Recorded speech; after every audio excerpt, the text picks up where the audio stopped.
Hey, Matt. Can you hear me? Okay.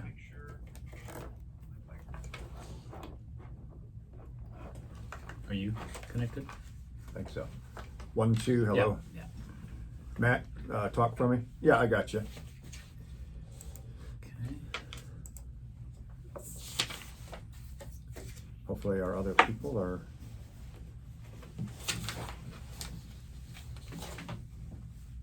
There's Gloria Wolf, I think.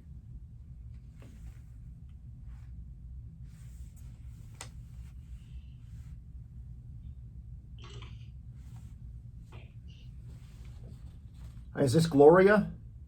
Yeah. Hey, Gloria, it's Rick. How you doing? Hey, good. Thank you. How are you? I'm excellent. We're just waiting for everybody else to get checked in here. Okay, there's Nicole. Gloria, if it's possible, can you turn your phone sideways? Hey, Nicole, it's Rick. Can you hear me There you okay? go. Yeah. Hey, Nicole, I think are you on a cell phone there? Yes. Is there a way for you to turn your cell phone sideways? Yeah, like that. So now we're just waiting for Laura Anderson.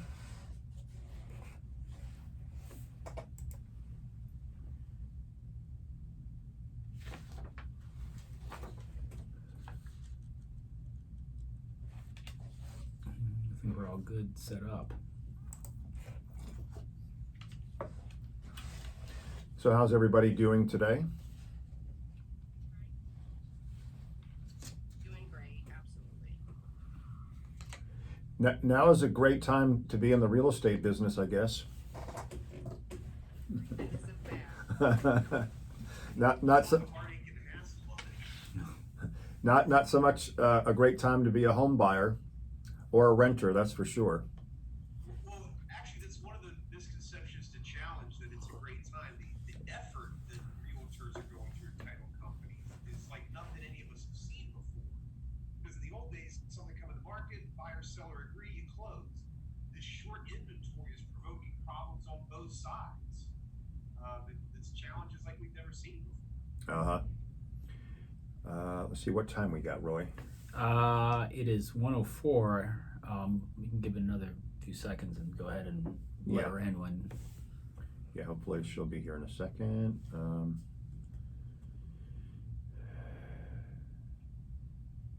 If not, if she doesn't join, we'll still be okay. Yeah. You want to go through the ground rules?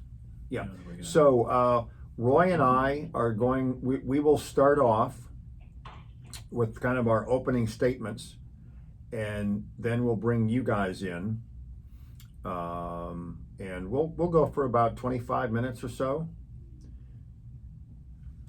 Yeah.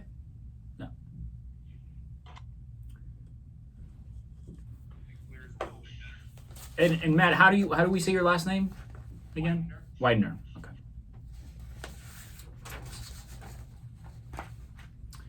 All right, we'll give about 60 seconds here, and then give up, I guess.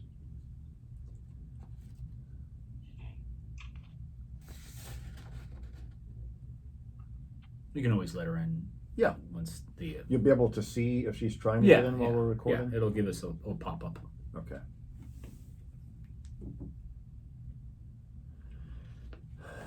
All right, let's go ahead and get started.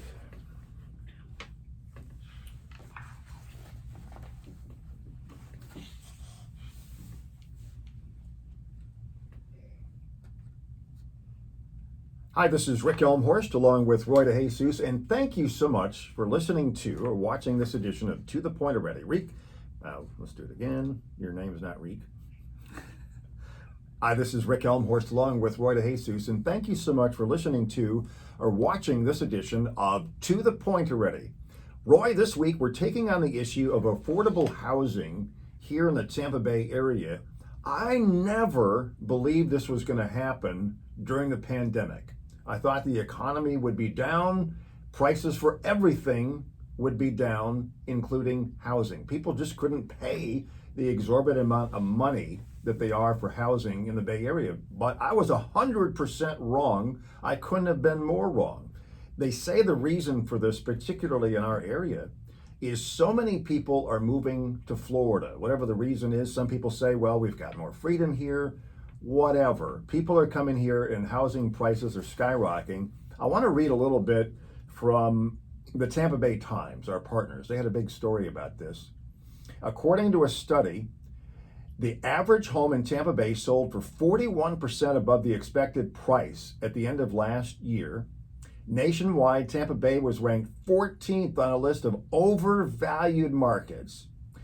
And in Tampa Bay, the housing inventory is down 46% from previous levels.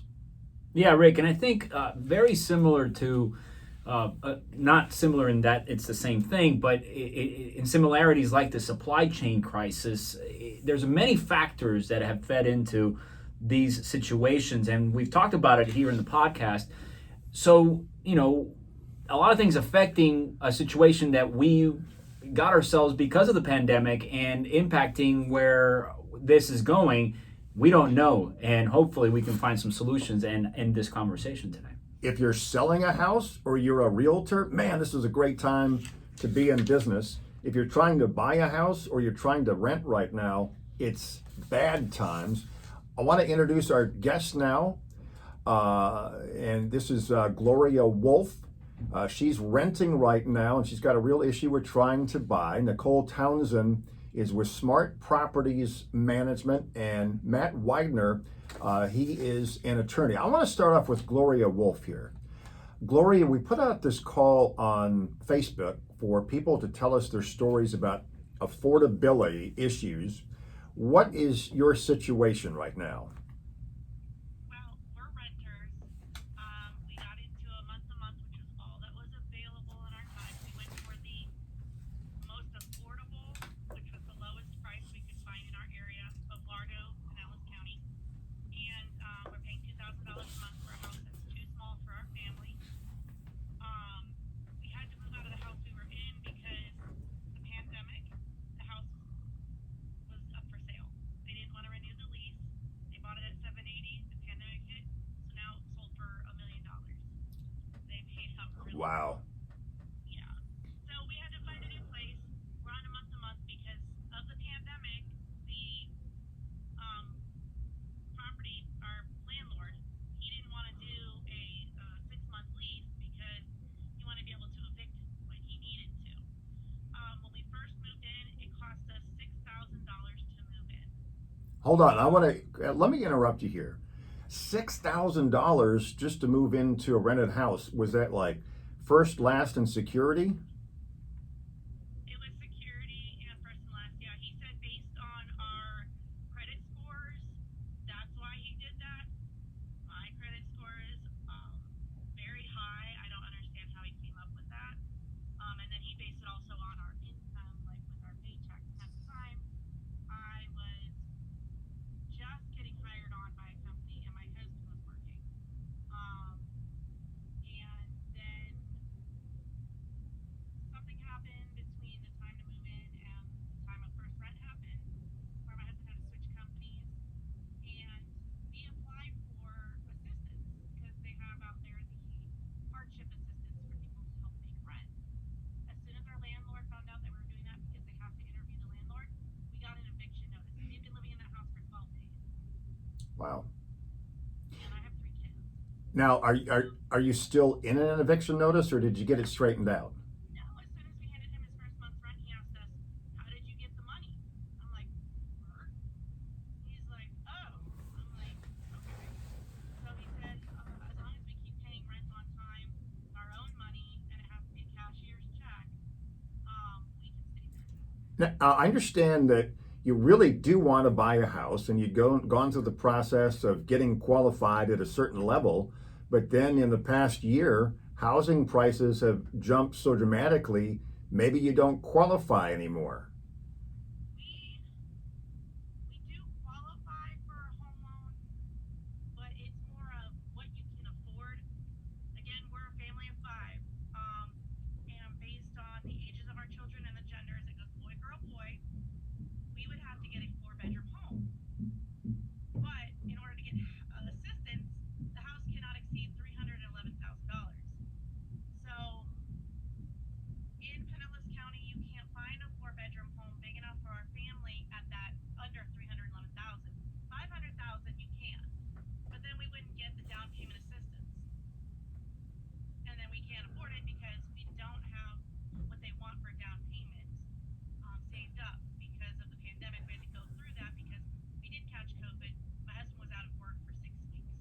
And really, before the prices skyrocketed, I guess you could have gotten into a house. Yes, we could have. We would have been fine.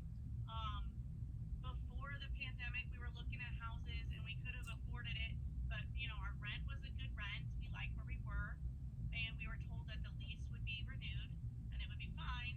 But then when the market changed and the house went up in price, they're like, yeah, we're not renewing and stuff. And we were looking at apartments, and there was this one apartment. It was a 3 bedroom, 1,200 square foot, and they wanted $3,000 a month and 3 times the monthly rent as income proven before we could move in. Wow, that is amazing.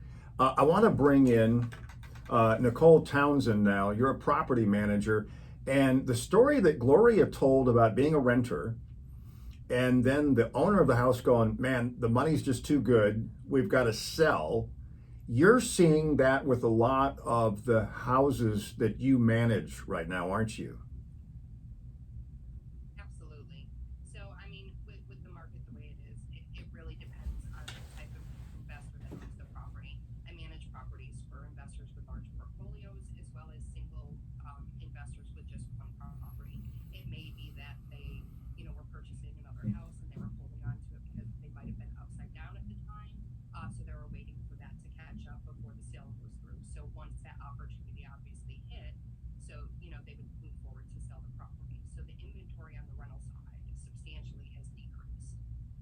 Yeah, and Nicole, we touched on Gloria's story there, and that's for buying a home and the situation that prices for both, buying a home and renting are so high. What is that market for rental that you see, and how difficult is it for finding people a place to live?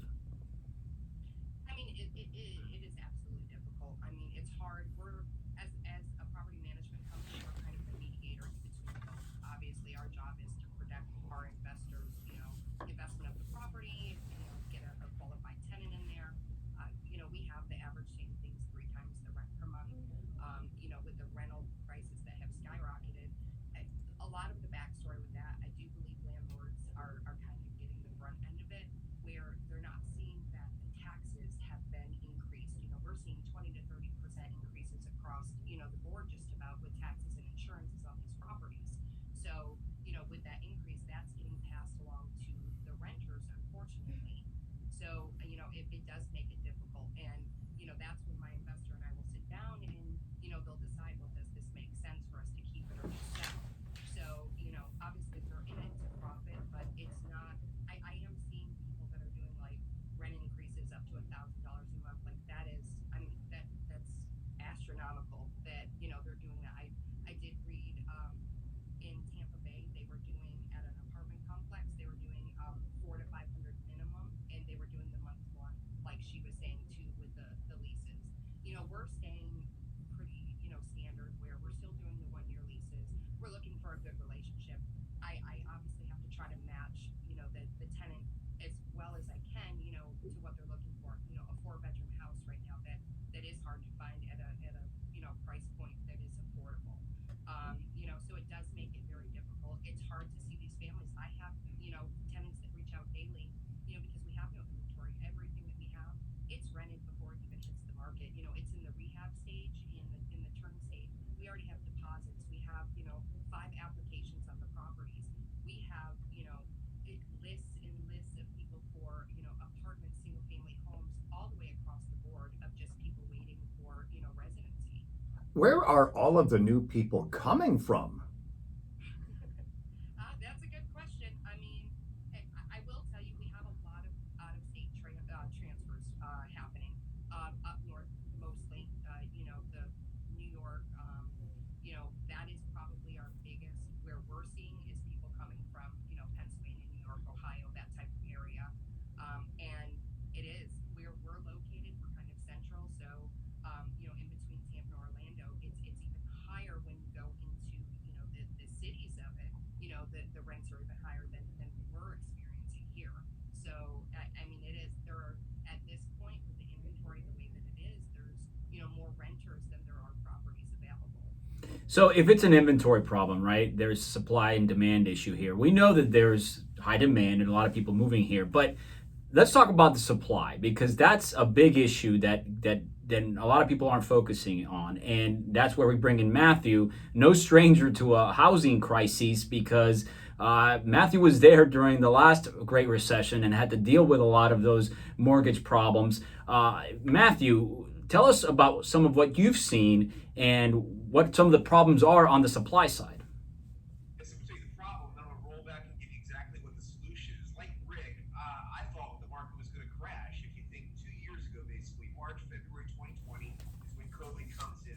We gotta remember that the federal and then the state government announced eviction moratoriums, right? So we had landlords all across the country, here in Florida, that could not file evictions. They were not being processed. If they got more, that's gonna chase landlords out of the market entirely. But in many ways, exactly the opposite has happened. It's just amazing to think that after eviction moratoriums, where you heard these stories of landlords that couldn't get rent, couldn't evict people, well, here we are in very short order, and the situation is back the opposite. So that's one situation. The second one, and this really speaks to the inventory problem. Believe it or not, we are at all-time historical lows of foreclosures. As Roy mentioned, I spent 20 years defending consumers here in the state of Florida, and we had that foreclosure hurricane, I called it. There were 48,000 foreclosures at one point in time in just this area. Now we are at record levels in the entire state of Florida. The last statistics were like 2,000 for an entire month.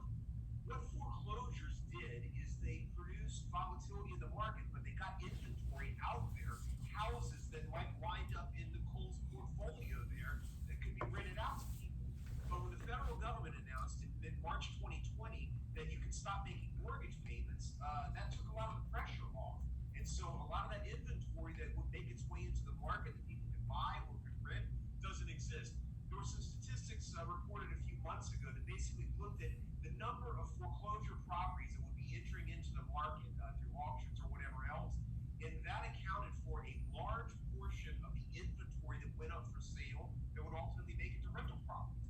That is non-existent now. It's just mind-blowing to think that here we are, depending on where we are coming out of a pandemic or in the middle of one or wherever we are, but we've got record low foreclosures. So how do we create inventory? I mean, obviously on the one hand, we've got this flow of people coming in here. Realtors are experiencing it, our local government are dealing with it. That's not going to change. But here's the solution. We have to work to get inventory onto the market. And if you think about it as you drive around the community, whether it's Tampa or Sarasota, Bradenton, whatever, all throughout this counties, we have vacant lots everywhere. And the key to producing inventory is turning those lots onto the marketplace. Think about Pinellas Park. Think about City of Tampa. Think about the rural areas, Plant City, and places like that in Hillsborough County. If our county's focused effort on getting that property up onto the market, so someone like Gloria could hire a builder and have a house built, that would go a long way towards solving this inventory problem that we have.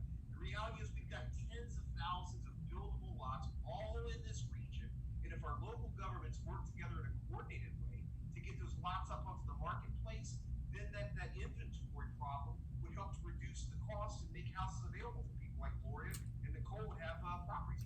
Matthew, I want to ask you a question about the lack of foreclosures, and we're talking about houses here, I guess. The people that have these houses are the tenants still living in them. So if you did all these foreclosures, well, okay, maybe those people have to move out, but then those people have to find a place to live, and where are they going to go? Yeah, that problem of where I talk about the lily pad. What's the next lily pad that somebody would hop to is absolutely a problem. But what we always found during the last crisis was that volatility got people pushing around in different directions. Now, that's not going to solve the problem of Tampa still being a very desirable place to be. But there are other regions in the country, and frankly, even in the state, that don't have as acute the problem as we're having right here. The point is simply this. The reason why South St. Pete is a great example. We have record low inventory. There's something like 25 listings for sale south of Central and St. Petersburg. That's a mind-blowing number of nothing that exists. Well, that's never happened before. The reason is our region is so desirable. People want to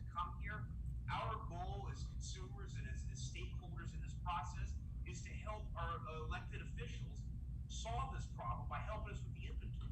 I used to watch a lot of these shows on TV where people would rehab houses. I'm trying to think of the one. There was this, yeah, like Flippers, Flipper Flop, and they were out of California, and I'd look at the prices that people were paying for these clunky little, like 1,200 square foot houses. They'd be paying like $800,000 for these, and I'm like, oh, this is insane. How could people do it? And I'm just concerned that we're kind of headed that way now because so many people want to move here. I'm not sure we can build our way out of it fast enough. We do have a lot more open space here where we can build, but it's put people like Gloria in a very bad situation.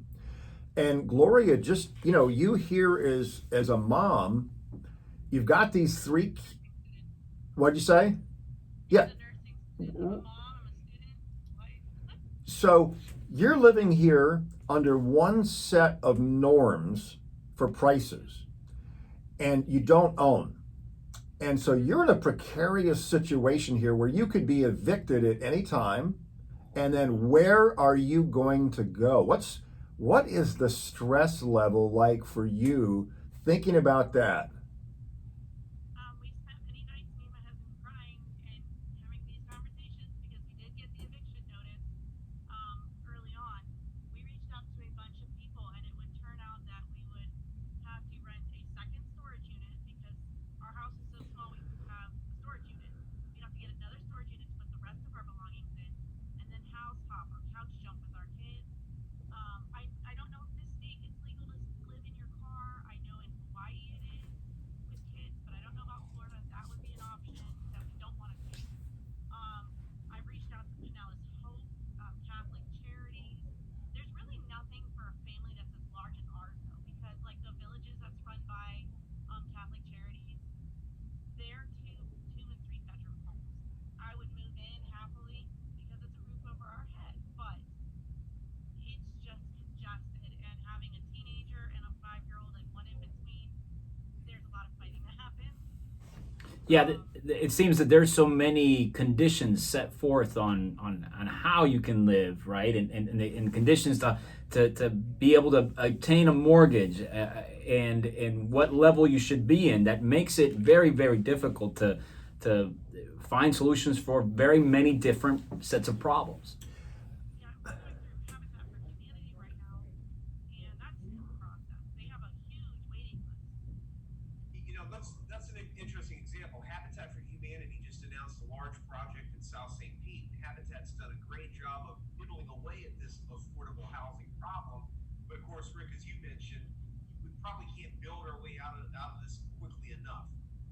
But the reality is by supporting organizations like Habitat, by our local governments, putting money with them and removing a lot of the restrictions, that's another big issue here. You know, we put restrictions on building that shouldn't exist in this crisis situation. There are fees involved in building and building requirements of, they call it fenestration, but it's basically the appearance kind of things that maybe we need to relax a little bit right now during this crisis and allow people to build moderate housing in ways that are more economical that frankly just don't exist right now. I don't like to use the word modular housing, but the modular housing that exists is allowed in some parts of the country would do a real good job of providing 4 squares for Gloria and her family in a way that'd be much quicker, more economical than some of the housing requirements we have now. In California, where there's such a lack of housing, that prices are so high, in some places they've changed the zoning rules that allow single family home sites to build something in their backyard. So people are building mother-in-law apartments. They're just building little apartments that they can rent out to people. It's a great way for income. You know, some people have said, well, this is just a way of the government trying to get rid of the suburbs. But people there are doing it by necessity because there's just not, in some places, there's just not land. Fortunately, St. Pete just did that here, the upzoning that we called it, the Yes in My Backyard proposal. St. Pete City Council is looking at exactly that, allowing those kind of mother-in-law apartments, more complex housing to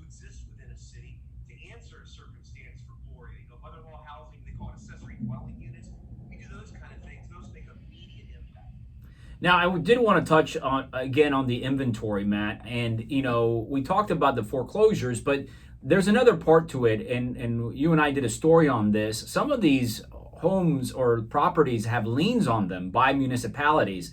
What's happening there? What's a good idea? What are ideas? Because there's a lot of ideas that are being talked about right now by municipalities, whether it's rent control, which doesn't seem to be a good idea, and then you have all these other things that can be done by public leaders. Talk to me about that lean strategy. Here's the bottom line. Across our region, we have vacant lots and buildable properties that exist everywhere. Think about the center part of Pinellas County, Leoman, Pinellas Park, all those areas, up in Tampa, Plant City. These properties that are vacant and abandoned have liens that local governments have leaned up against it because we demolished property 10, 20 years ago. We've been using taxpayer dollars to mow the grass on these properties, in some cases literally for decades.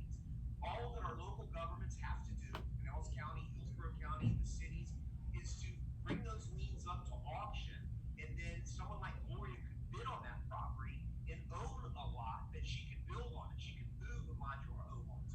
But literally, Pinellas County reported a year ago that the taxpayers of Pinellas County were owed $300 million in liens against properties within the county. Wow. If the county went after those liens, it would produce inventory onto the marketplace that someone like Gloria could conceivably build on. And some of these are historical liens. This is stuff that goes back to the Great Recession, right?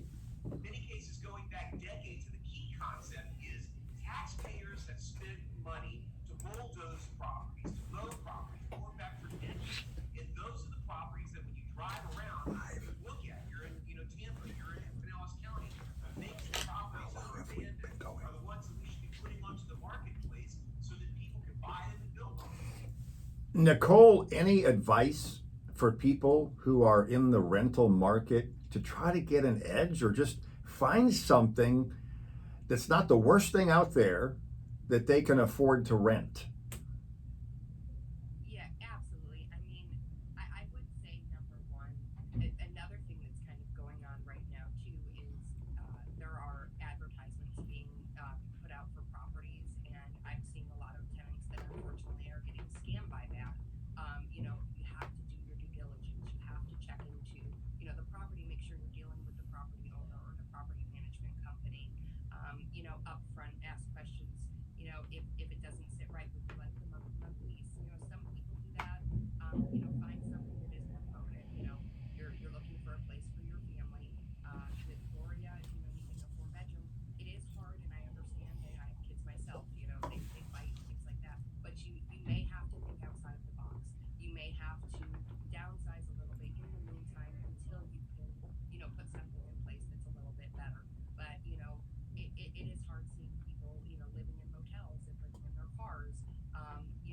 Right now we have people, fighting over properties, offering more money above market what we're even listing these for to try to take them.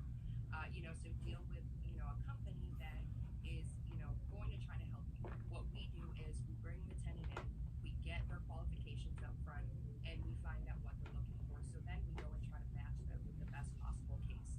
Like I said, our things, all of the properties that we have are 30 days before they're ready. They actually are already have deposits. So you need to be working with somebody, previous to you having to move out. A lot of these people are waiting until the last minute, and unfortunately too, I've seen with the sale of properties, when some of these individual landlords give notice, they technically, if they're not in a lease, they only have to give a 15-day notice, which is, that's really hard for a family right now to try to find, suitable housing for them within that short time period. I'm going to wrap things up with Gloria here. What is it that you would want the viewers and the listeners of this podcast to really know about what's going on with people like you and your circumstances? It's really hard, like we've been talking about, to find a place, but patience, I guess, is going to pay off. I don't know if I would move in buying a house right now in this market because of the way it's looking, and definitely pay attention to the lease before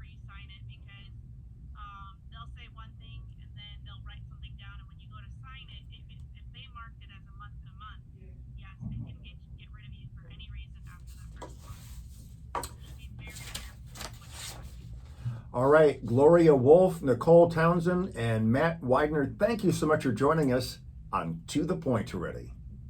Thank you. Thank you very much, guys. All right, thank you. Good luck, Gloria. Yep. Thank you. Are we closing our window? Because we got it right here. Do you need this? No. Okay, let that go. All right. This is the Point Made section of To the Point Already, where Roy DeJesus and I are breaking down our thoughts on the podcast point by point. The housing affordability crisis is the worst I've ever seen in my time here in Florida. And it's not just a statistic. It's people like Gloria and her family that are trying to do all the right things. She and her husband are employed. She's working on becoming a nurse. And for whatever reason, they're in a situation that's very precarious. And they were okay before. Everything has changed now. And hopefully, she's not going to get evicted and she can stay where she is. Yeah, and it's economics 101. Florida, Tampa Bay is very desirable. The demand is the highest, and then you also have the supply the lowest, right? The pandemic caused this horrible recipe for where we're at right now. And to your point on, Gloria doing everything that she is doing right Yes. to try to find an affordable home. Her, like many others, are in the same situation. They are doing everything they can the right way, and still it's difficult for them to find a place to live. And that is very, very hard to see. And hopefully we can talk about it more so we can find solutions to this that are an effective way to find this end of the crisis. All right.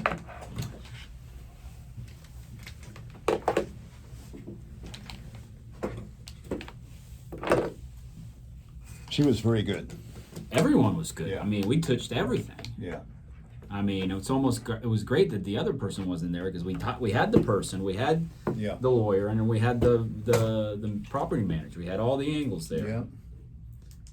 and they didn't yell at each other. It was fantastic. It was a good one. It's a